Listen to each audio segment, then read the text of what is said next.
Happy Friday, everybody. Today is August 21st, 2026, and this is your Friday planning video. A number of years ago, I was meeting with a client who had recently retired. Like a lot of retirees, he had spent years preparing for that transition. We had talked about investments, income planning, healthcare, taxes, Social Security, and all the moving pieces that come along with leaving a career and entering a new phase of life. A few months after he retired, we got together for a review meeting. Naturally, I asked him how things were going. He smiled and he said, "Honestly, still getting used to it." I asked him what he meant, and he said something that has stayed with me ever since. He said, "For 30 years, I spent every day trying to make something happen. Now I'm learning to let things happen." At the time, I thought it was an interesting observation. The longer I've been in this business, the more I think there was a lot of wisdom packed into that small little sentence. Because if you think about it, most of our lives are spent pushing. We're trying to build careers, we're trying to build businesses, trying to raise families, save money, reach goals. We're constantly moving something forward. Then eventually, if we're fortunate, there comes a point where some of those years of effort begin to pay off. And that's where things can get surprisingly difficult. Not because the plan isn't working, but because the plan is working. A few weeks ago, I was reviewing an old client file and came across a financial plan from more than a decade ago.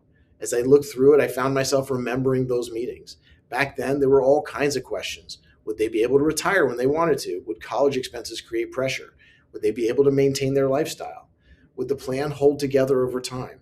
Looking at those documents today felt almost surreal because I know how the story unfolded. The children graduated, retirement happened, the goals were achieved, life continued. Not perfectly, of course, life's never perfect, but the things that felt uncertain at the time eventually became reality. And what struck me most was how much of that progress occurred without dramatic moments. It happened slowly. One year became another, one decision led to another, one review meeting led to the next. The progress was happening even when nobody was paying attention to it. And that thought reminded me of something else. Several years ago, I planted a tree in my yard. Well, to be honest, for the first few years, I wasn't particularly impressed. Every now and then, I'd look at it and think, is this thing really growing at all? Then one day, I looked out the window and realized it was towering over the fence. The growth hadn't happened overnight. It happened so gradually that I couldn't see it while it was occurring, but that didn't mean it wasn't happening. I've thought about that tree more than once when talking with clients because financial planning often works the same way. People want to see dramatic progress. They want visible signs that things are moving forward. And sometimes there are visible signs, but more often, progress is occurring quietly in the background. That's one of the reasons I think August is such an interesting time of year.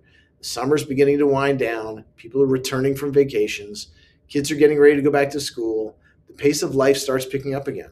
And before we know it, we'll be heading into the fall.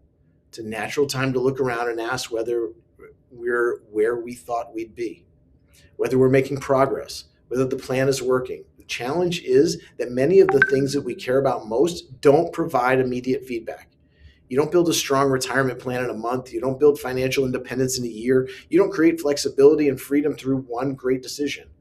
Those things are usually built over long periods of time. And because they're built gradually, they often require trust. Now, not blind trust, not ignoring reality.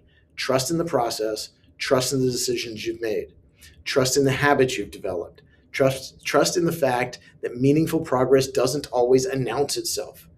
I think that's what the retired client was really talking about when he told me he was learning how to let things happen. For decades, he had been responsible for making things happen. Then he suddenly found himself in a position where years of planning and preparation were beginning to do their job. The hardest part wasn't creating the plan. The hardest part was trusting it.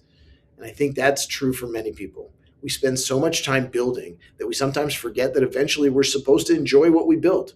We spend so much time preparing for the future that we forget to notice when the future arrives.